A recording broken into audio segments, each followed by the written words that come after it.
আদিংগিৰি সূৰ্য পাহাৰত অবৈধ সন্দেহযুক্ত একাংশ লোকে এতিয়া বেদখল কৰিছে। খুদ গুৱাহাটী মহানগৰীত য'ত ৰজা মহাৰজাসকল থাকে, য'ত ৰজাঘৰীয়া থাকে, য'ত জনতা ভৱনটো আছে, দিছপুৰত জনতা ভৱন আছে আৰু দিছপুৰৰ পৰা প্ৰায় 20 কিলোমিটাৰ নিলগত আছে এই আদিংগিৰি পাহাৰখন। আৰু এই পাহাৰত অবৈধ যি বেদখল, আপোনাক ইতিমধ্যে কৈছোঁ যে এই বেদখল সঁচাকৈ ক'ব লাগিব এই যিসকল লোক ইয়াত বাসস্থান কৰিছে তেওঁলোকৰ সাহসিকতা মানিব লাগিব। আমি এই পথেৰে এতিয়া আমি কিছু তললৈ দেখাবলৈ ক'ম, তলৰ দৃশ্যটো দেখাম। এই পথেৰে উঠি আহিছিলোঁ। আচলতে এই পথেৰে প্ৰায় 20 মিনিট সময় আমি খোজকাঢ়ি আহিছোঁ, যিটো পথ এনেদৰে এটা লুংলুঙীয়া এটা বাটেৰে এই সূৰ্য পাহাৰৰ ওপৰলৈ উঠি যায়। যিটো বাট ইতিমধ্যে দেখাইছোঁ যথেষ্ট আচলতে ভয়ংকৰ বুলি ক'ব লাগিব। ইয়াত বনৰীয়া জীৱ জন্তু ওলোৱাৰ কথা ইতিমধ্যে বহুজনৰ পৰা গম পাইছোঁ। ইয়াত বিভিন্ন ধৰণৰ জীৱ জন্তু ওলায়, বনৰীয়া জীৱ জন্তু ওলায়। আৰু এই পথেৰে আমি লুংলুঙীয়া পথটো যিহেতু আমি কিছু দেখুৱাবলৈ চেষ্টা কৰিম, এই পথেৰে আৰু আমি যিহেতু 20 মিনিট সময় ইতিমধ্যে তলৰ পৰা খোজকাঢ়ি আহিছোঁ, আৰু ইয়াৰ পৰা 35 মিনিট বা 30 মিনিট সময় আমি ইয়াৰ পৰা খোজকাঢ়ি যাব লাগিব, য'ত আমি সেই যিডোখৰ স্থান বেদখল কৰিছে, যি অবৈধ লোক, সন্দেহযুক্ত লোক বিভিন্ন প্ৰান্তৰ পৰা আহিছে, বৰপেটাৰ পৰা আহিছে, হাইলাকান্দিৰ পৰা আহিছে, ধুবুৰীৰ পৰা আহিছে, হাজোৰ পৰা আহিছে, আদি বিভিন্ন প্ৰান্তৰ পৰা অহা এইসকল যিসকল সন্দেহযুক্ত লোক আছে, তেওঁলোকে আহি তেওঁলোকে ইয়াতে মাদ্ৰাছা খুলিছে, তেওঁলোকে বিভিন্ন ধৰণৰ তেওঁলোকৰ ধৰ্মীয় স্থান খুলিছে আৰু তেওঁলোকে ঘৰ বনাইছে আৰু ইয়াত থাকে। আমি কৈছোঁ প্ৰতিদিনাই তেওঁলোকে অহা যোৱা কৰে, গুৱাহাটী মহানগৰীলৈ অহা যোৱা কৰে। যিটো পথ আমি এতিয়া দেখুৱাইছোঁ লুংলুঙীয়া, এই পথ মই দুগৰাকী বাইদেউ লগ পাইছোঁ। তেওঁলোকে এই পথেৰে যোৱাৰ চেষ্টা কৰিছিল আৰু তেওঁ উভতি গুচি আহিছে। যিহেতু ইয়াত বাতৰি সম্প্ৰচাৰ কৰিবলৈ বিভিন্ন সংবাদ প্ৰতিষ্ঠান গৈছে বা বিভিন্ন মানুহ ইতিমধ্যে এই স্থানলৈ সূৰ্যনগৰ যি বেদখলকৃত ভূমি আছে তালৈ গৈছে আৰু তেওঁলোকে সেই মানুহ যোৱা দেখি তেওঁলোকে উঠিছিলে। আৰু বাইদেউ মই অকণমান আপোনাৰ ওচৰলৈ আহিছোঁ। আপোনালোকে তাতে চাবলৈ যাবলৈ লৈছিলে, কিমান দূৰ আগবাঢ়ি গৈছিল আৰু কিয় ঘূৰি আহিব? আধা ৰাস্তাৰ পৰাই ঘূৰি আহিলোঁ, নোৱাৰিলোঁ গৰমৰ কাৰণে। আমি উঠি পোৱা নাছিল না, হয়, সেইকাৰণে আহিলোঁ আৰু গৰমৰ কাৰণে।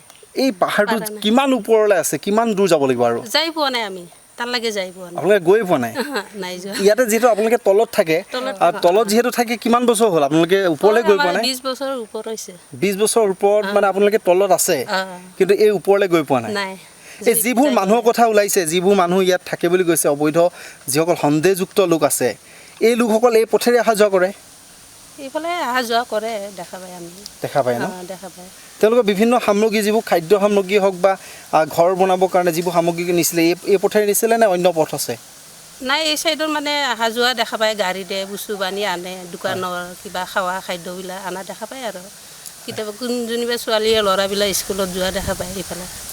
এই ওপৰৰ ছোৱালী ল'ৰা। এই মানুহবোৰ কিমান দিনৰ পৰা আপোনালোকে এনেই দেখা পাইছে ইয়াত? কিমানবাৰ দেখা পাইছোঁ মানে এনেকৈ আমি আহাৰ পৰা দেখা পাইছোঁ। আৰু আমি ইয়াত যিমান বছৰ আছে অহা যোৱাটো দেখা পায়, এটা দুটাটো দেখা পাইছিল, এতিয়া বেছি অহা যোৱা দেখা পায়। আৰু মানে ক্ৰমান্বয়ে প্ৰথমে হেৰেঙা দেখিছিলে, যেতিয়া এজন দুজন দেখিছিলে, এতিয়া কিন্তু বেছি দেখিবলৈ দেখা পাইছে, এতিয়া বেছি দেখা পাইছে। কিমান বছৰৰ পৰা আপোনালোকে ইয়াত বেছিকৈ দেখিবলৈ ল'লে? কিমান বছৰ মানে বেছি বছৰ হোৱা নাই, এনেই 2-3 বছৰমান এনেকুৱা হ'ব। 2-3 বছৰে মানে ইয়াত বেছিকৈ দেখা পাইছে ন? মই অকণমান আপোনাৰ ওচৰলৈ আহিছোঁ বাইদেউ। আপোনালোকে কিমান দিন হ'ল ইয়াতে যিহেতু থাকেই, আপোনালোকে ভোটো দিয়ে, কিমান দিন হ'ল? 15 বছৰ হৈছে। 15 বছৰ হৈছে। আপোনালোকে ভোট ক'ত দিয়ে? দুৰ্গাঘৰ দিয়ে। এই যিবোৰ মানুহৰ কথা এতিয়া ওলাইছে, এটা পাহাৰ দখল কৰি তেওঁলোকে নিজা ধৰ্মৰ যিবোৰ ধৰ্মীয় প্ৰতিষ্ঠান গঢ়িছে বা বিভিন্ন ধৰণৰ তেওঁলোকে ঘৰ নিৰ্মাণ কৰিছে বুলি এতিয়া কথা ওলাইছে, এই মানুহবোৰক আপোনালোকে কিমান দিন ধৰি এতিয়া অহা যোৱা কৰা দেখিছিলে? মইতো ইমান এইবিলাক ভালকৈ নাজানো দেই। মানে দেখিছে, মানুহবোৰ দেখিছে আৰু দেখিছোঁ, ইমান নাজানো। আৰু এতিয়া আপোনালোকে ওপৰলৈ থাকোঁ না ময়ো। হয়, আপোনালোকে ওপৰলৈ গৈছিলে, কিয়লৈ ঘূৰি আহিলে? আমি মানে বহুত মানুহ উঠি অহাৰ কাৰণে, চাবলৈ মন যোৱাৰ কাৰণে গৈছিলোঁ। গৰমত ধৰি আকৌ আহিল, আহি কিনে ইয়াতে আছিলোঁ।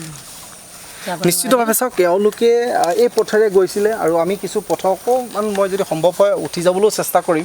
যিহেতু কৈছে বহু কথা ইয়াত কথা ইতিমধ্যে চলিছে বা বহু কথা ইয়াত চৰ্চা হৈছে, কাৰণ ইয়াৰ ওপৰলৈ যদি আপুনি অকলে যায় হয়তো বিপদৰ আশংকা আছে। এতিয়া পৰিস্থিতিটো যিহেতু এই গোটেই কথাখিনি যেতিয়া চৰ্চালৈ আহিছে যে অবৈধভাৱে তেওঁলোকে সন্দেহযুক্ত যিসকল লোক ইতিমধ্যে ইয়াত বেদখল কৰিছেহি, আৰু এই বেদখল কৰাৰ পাছতে যিহেতু তেওঁলোকৰ সন্দৰ্ভত বাতৰি চৰ্চা কৰাৰ পাছতে ইতিমধ্যে প্ৰশাসনে তেওঁলোকৰ 7 দিনৰ সময়সীমা এটা নিৰ্ধাৰণ কৰিছে আৰু 7 দিনৰ ভিতৰত তেওঁলোকৰ এই স্থান এৰিবলৈ তেওঁলোকক নিৰ্দেশ প্ৰদান কৰিছে। আৰু তেওঁলোকে কেনে সম্ভৱ আপোনালোকক আমি ইতিমধ্যে কৈছোঁ যিটো পাহাৰ প্ৰায় আপুনি যদি পাহাৰটো একেবাৰে শেষ অংশলৈ তেওঁলোক য'ত সেই স্থানসমূহ আছে আমি ৰাজপথৰ কিছু দৃশ্য দেখুৱাইছোঁ আৰু দুগৰাকী যিটো আমি কৈছোঁ ইয়াত প্ৰায় 20-25 বছৰে তেওঁলোকে বসবাস কৰি থকা বুলি কোৱাৰ কাৰণে আমি তেওঁলোকৰ সৈতে কিছু বাৰ্তালাপ কৰিছোঁ আৰু তেওঁলোকৰ সৈতে কথা পাতি ইতিমধ্যে গম পাইছোঁ কিমান ভয়ংকৰ বা কিমান ইয়াত বিপদৰ আশংকা আছে যিটো ওপৰলৈ তেওঁলোকে বিভিন্নজনে এতিয়া সাৱধান বান্ধি দিছে যে ওপৰলৈ হয়তো অকলে যাবলৈ ইতিমধ্যে বাধা প্ৰদান কৰিছে যে আৰু হয়তো বিপদৰ আশংকা আছে বিপদ হ'ব পাৰে সেয়া যিকোনো প্ৰকাৰৰ বিপদ হয় সেই বিপদ হ'ব পাৰে বুলি ইতিমধ্যে কৈছে আৰু এই মুহূৰ্তত আমি কৈছোঁ যিটো পাহাৰ ইতিমধ্যে আমি কৈছোঁ প্ৰায় 20 মিনিট সময় আমি উঠি আহিছিলোঁ আৰু উঠি অহাৰ পাছত এই স্থান পালোঁ আৰু এই স্থানৰ পৰা আমি আৰু 35 মিনিট সময় ইয়াৰ ওপৰলৈ উঠি যাব লাগিব আৰু এই পাহাৰটো দখল কৰিছে একাংশ বিভিন্ন স্থানৰ পৰা অহা ধুবুৰী চহৰ অঞ্চলৰ পৰা আহিছে হাইলাকান্দিৰ পৰা আহিছে হাজোৰ পৰা আহিছে বিভিন্ন অবৈধ সন্দেহযুক্ত লোক তেওঁলোকে ভোট ক'ত দিয়ে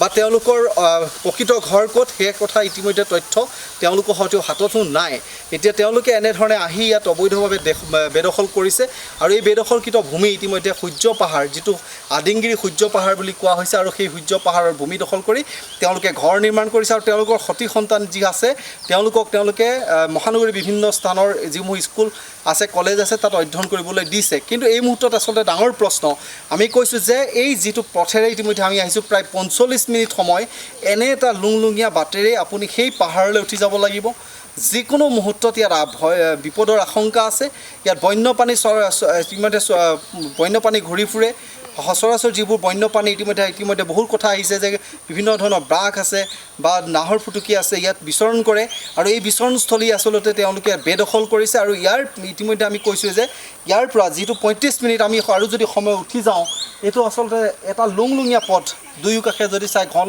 জংঘলে ইতিমধ্যে আৱৰি আছে বিভিন্ন ধৰণৰ সাপ নেউলৰ পৰা আৰম্ভ কৰি বিভিন্ন প্ৰজাতিৰ বন্যপ্ৰাণী আছে তাৰ পাছতো আচলতে এনেধৰণে বেদখল কৰি তেওঁলোকে এই স্থানসমূহ আচলতে কেনেধৰণে দখল কৰিছে ইতিমধ্যে মুখ্যমন্ত্ৰী হিমন্ত বিশ্ব শৰ্মাৰ নেতৃত্বত ৰাজ্যৰ প্ৰান্তে প্ৰান্তে যদিও উচ্ছেদ চলিছে এনে অবৈধ সন্দেহযুক্ত যিসকল লোক এইসকলক লৈ যদি উচ্ছেদ চলিছে কিন্তু খোদ গুৱাহাটী মহানগৰীত য'ত ৰজাঘৰীয়া থাকে য'ত ৰজাঘৰীয়াৰ আৰু এই সমষ্টি আচলতে যি সমষ্টিৰ কথা কৈছোঁ এই সমষ্টিটো ইতিমধ্যে ৰমেন্দ্ৰ নাৰায়ণ কলিতা বিধায়ক আছে আৰু এই ৰমেন্দ্ৰ নাৰায়ণ কলিতাৰ সমষ্টিতেই ইতিমধ্যে এনেধৰণৰ বেদখলমুক্ত কেতিয়া হ'ব বা বেদখল কৰা এইসকল লোকক কেতিয়া উচ্ছেদ কৰিবলৈ সক্ষম হ'ব আৰু ইতিমধ্যে আমি কৈছোঁ যে এই স্থান আচলতে ইমানেই দুৰ্গম এটা স্থান য'ত আপুনি গুৱাহাটী মহানগৰীত আছে যদিও গুৱাহাটী একেবাৰে শীৰ্ষৰ এইটো ওখ পাহাৰ আৰু এই ওখ পাহাৰত তেওঁলোকে ইতিমধ্যে বেদখল কৰিছে আৰু এতিয়া প্ৰশাসনে যিটো 7 দিনৰ সময়সীমা দিছে প্ৰশাসনৰ 7 দিনৰ সময়সীমা কেনেধৰণে তেওঁলোকে গ্ৰহণ কৰে আৰু তেওঁলোকে কেনেধৰণে 7 দিনৰ ভিতৰত এই জেগা খালী কৰিবলৈ সক্ষম হয় এয়া পৰৱৰ্তী সময়তে হ'ব লক্ষণীয় যিকোনো খবৰৰ বাবে যোগাযোগ কৰক 7099017330 লগতে 7099017110 নম্বৰত